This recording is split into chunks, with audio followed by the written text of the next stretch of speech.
Hey everybody, welcome to another episode of Cook with Brooke, the cooking show that doesn't feature any food.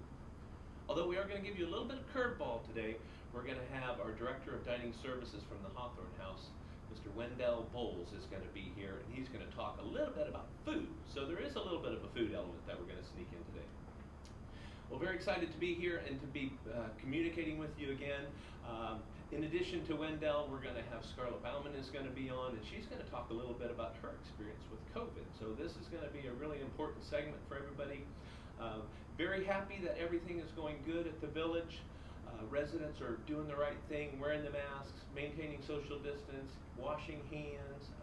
It's really showing. You can tell by the way the community has come together and the fact that everyone is cooperating and helping, staying healthy, staying well. So please continue to do that. We're going to be in this strange environment for the foreseeable future, so we need to know that we're doing the right things to protect our entire community. So before we get into the main portions, I'm going to just, I know you guys are dying to hear my jokes, so let me just roll out 2 jokes for you today. So the question is, why did the Clydesdale give the pony a glass of water? Because he was a little horse. And the other one is, why did the Scarecrow win an award? Because he was outstanding in his field. And speaking of being outstanding in your field, the Air Force Enlisted Village was again honored with the Excellence in Collaboration Award from Leading Age Florida, which is an award that is given to the organization within Leading Age Florida that represents the best teamwork, both inside and outside, collaborating with the local community and the county. So we're very blessed to be in the community that we are, Fort Walton Beach, Shalimar, Okaloosa County, really the whole Tri-County area. Very fortunate to have the type of community that we do, and we were honored again to win that award. So we'll be picking up that award here soon at a virtual conference for Leading Age Florida. But I'm excited because I think it really just shows the work that we do together, and that really represents everybody. That is not just the staff members, but that's the residents and the involvement that you have and the things that you do in our local community to make Bob Hope Village, the Hawthorn House, and the Air Force Enlisted Village an integral part of what we do. So I'm looking forward to the rest of the show. We're going to cut over to Knife's Edge right now and find out what they have on the menu for next week. We'll be right back.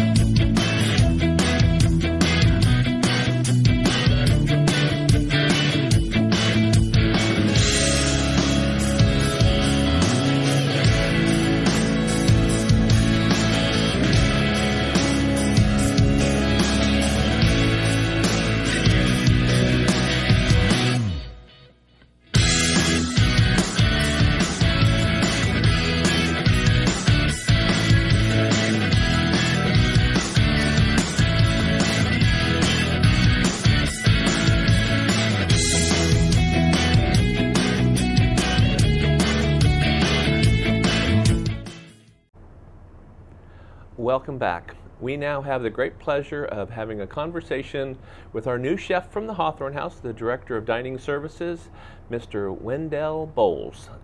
Wendell, thank you for joining us today. You, I know, are getting ready to come up on a big event in your career, not necessarily starting at the Hawthorn House, which is a big event, but maybe a little bit more about your military. So tell us a little bit about you and your military experience and what you're doing over at the Hawthorn House.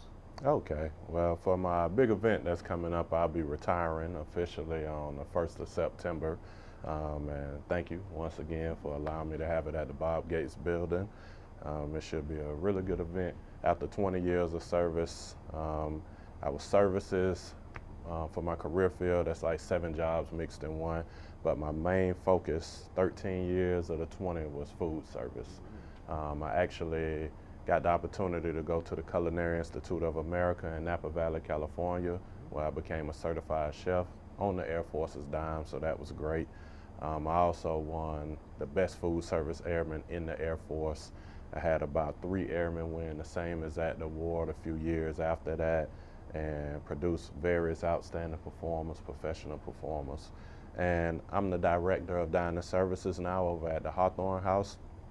And I want to bring that same thing into the Hawthorn House, you know, where we have our cooks, our servers, our utilities, all performing at the peak that they can get to, so our residents have the best experience every time they get a plate of food. So that's my game plan. That's awesome. And we've talked about this before, that you know, if the people aren't happy with the food, they are not going to be happy. So you have a critical role over there. What are some of the things that you're doing with the Hawthorn House to try to update the menu and to kind of keep the residents happy and engaged?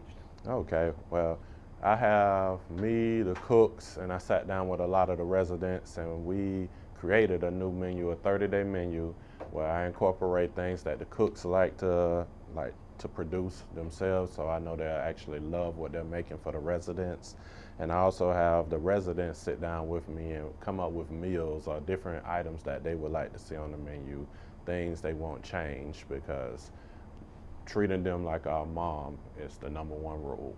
So I always listen to my mom when it's time to make a meal, so why not listen to them over there? And when I do get a full meal from one of them, I will put their name at the top of the menu, like Jean, Miss Jean's menu, it'll say for the day, and so they know it's theirs. But that's great. I have another event coming up. All right. September 12th, barbecue from 11 to 1300 in front of the Hawthorn House. You prepay over at Bob Hope Village. Please come out. And you just did one of these barbecues, right? How did that one turn out? Yes, sir. It turned out well. Miss Renee said it was the largest turnout that she's seen. Normally we average 99 people. We had 129. And people were still saying, oh, I forgot about it, or I didn't know. So I'm pretty sure these numbers will be even higher. That's good. So don't miss it. Don't forget to go get your tickets. Go over to Bob Hope Village. Sign up for the barbecue. Again, that is September 12th. Yes, sir. Okay, from 1100 to 1300. You get a chance to come over, talk to Wendell and his team, see what's happening over at the Hawthorn House. It's an amazing operation. And as Wendell mentioned earlier about the mom rule and how we're taking care of the residents there, it's a fantastic operation. We're so pleased that you're on our team. I do see that you're a little bit taller than I am, and so how tall are you again? I mean, you don't normally see people as tall as you. 6'5", so. 6'5". Yep. All right, so he's got me by about 4 inches, and although I think I'm shrinking, so maybe he's got me by more than 5 inches now. So, well, good. Thank you very much for coming on the show today. We really appreciate it. Thank you for your service to the nation, to our Air Force, for 20 years of remarkable service, and now carrying on that tradition, working with us at the Hawthorn House and bringing your expertise to us. So thank you very much. Appreciate you having on the show. Thank you, sir. There you go. Thank you. All right.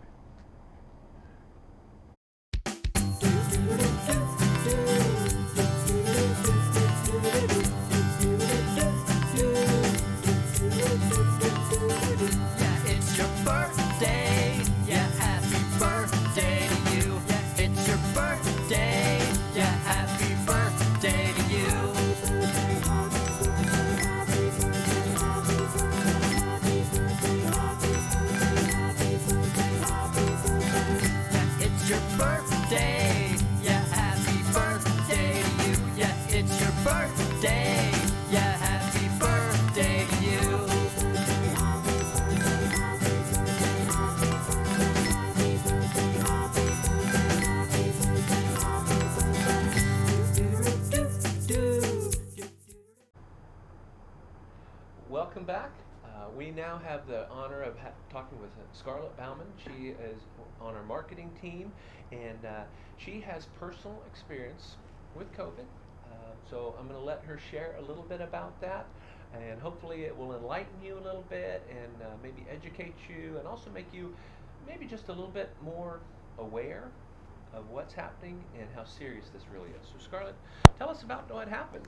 Well, Brooke, first, thank you for having me here, and thank you very much for just staying up to date and being knowledgeable about what's going on with coronavirus to protect all of us, residents and staff. I know you have to make hard decisions, but thank you also for giving me the time to really fully recover after testing positive and having COVID-19. So I really appreciate that. Thank you. So what happened? Well, I knew I'd been exposed. My boyfriend had tested positive the day before Father's Day. And so I went and got tested that Monday, and 2 days later my test results came back and they were negative, but symptoms had started. I had a fever and I started to feel sick, chills, and so I went and got tested again and I tested positive. And my fever had broken and I started to feel better, and I thought, well, this is manageable. I can function, and but I was still, I was tired, weak, but I could still cook. I could still do a little work from home. And then about 3 days after that second test, I got a fever of 103, and it lasted for 7 days. Oh my goodness. And I know you were texting me every day. I really appreciate that. You were texting me every day to check on me, and many people did, and I really appreciate everyone reaching out. But I was just really weak. Had pretty much every symptom, almost every symptom of COVID-19. I had the fever, chills, body aches, sweats. The taste and smell? The taste, yes. I couldn't taste anything. I couldn't smell anything. Chest congestion, nasal congestion, coughing, digestion issues. So 7 days that went on, and then once my fever broke, after 24 hours, I felt like, I'm going to get through this, and I didn't have the fever for 48 hours, and I knew that's when I was starting to get better. But it still took time to get over COVID-19. It took longer than 2 weeks, Right. definitely. And I was working from home, and so because I had to get 2 tests, negative tests, to come back to work. And my first test was negative, and then my second test was positive. Right. Scared me because I thought I had it again. But the Department of Health explained to me, an epidemiologist there explained to me that once you have COVID-19, the coronavirus is still in your system. However, the virus is dead, yet you can test positive up to 3 months because it's still inside you. So that's the bad part of it. The good part is my body has built up some immunity to it, but there's so much unknown, and doctors and scientists are finding out new things every day about it. So it was very scary. And it is changing, Yes. almost day by day, what the guidance is. And you referenced the 2 tests, which for a long period of time, that was what they said, is that the test-based strategy for determining if somebody was done with the coronavirus was the way that they direct people to go. Right. Now they're saying it's the symptom-based strategy, Right. which, as you said, after the symptoms stop, then you have a couple weeks period without any symptoms, and then you're cleared to come back to work. Right. So it was a long period of time that you were out. We're Yes. really glad that you came back. And Thank you. and I'm that glad you're to be healthy. back. Yes, and thank you for sharing the story. A lot of people look at this and they say, I don't know anybody that has it. I haven't seen anybody that has it. Nobody in my family, but here it is. Well, I have friends who said to me, "Oh, coronavirus isn't real." And when I tell them I had it and what I went through, then they believe it. Right. So, if there are people out there who don't think it's real, it is very real. It's very scary. I feel very fortunate that I was able to manage all of my symptoms at home and not have to go to the hospital. Very sad. There are people who are in intensive care, and people have lost their lives to this. So very important to wear your mask, Right. Wash your hands, social distance, and Brooke, I really was doing all of the right things, wearing my mask when I went out to the grocery store, to the pharmacy, and to work. Those were really the only places I was going. But there are people who test positive but have no symptoms, Right. and they don't. Or they have no symptoms and they don't test. They don't know, so they're passing on that virus. It's very scary, really. It is, and you really have to just assume that the interactions that you have, you need protection. Right. You just have to assume that the person opposite you, even though they may look healthy, they Right. may look happy and everything is fine, they could be asymptomatic, as you Exactly. said.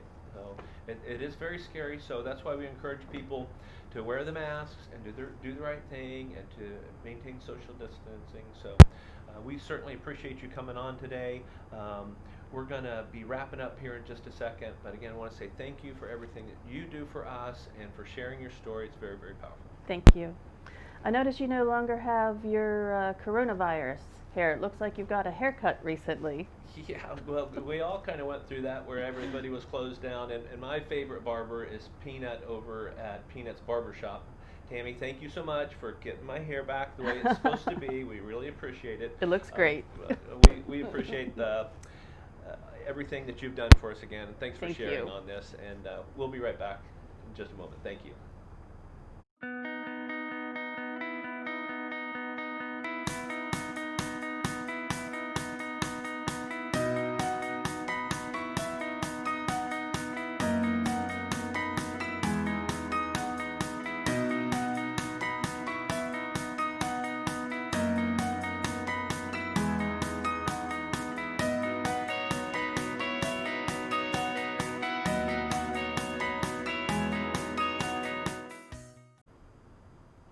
Thank you for watching another episode of Cook with Brooke.